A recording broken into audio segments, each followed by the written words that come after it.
Qui sont en France les malades du Covid? C'est une étude passionnante. Elle a été coordonnée par l'INSERM. Premier portrait détaillé de l'impact de l'épidémie.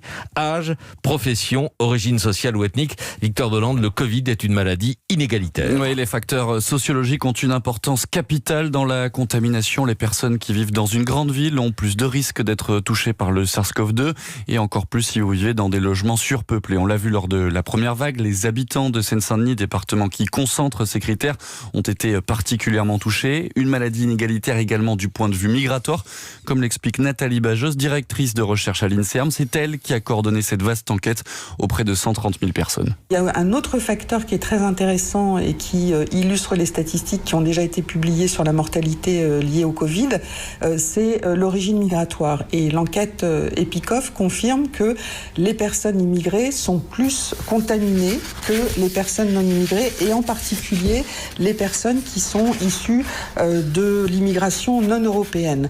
Des immigrés non européens qui cumulent justement plusieurs facteurs sociologiques. Ils ont continué à travailler pendant le confinement. Ils vivent le plus souvent dans des grandes villes et dans des logements surpeuplés.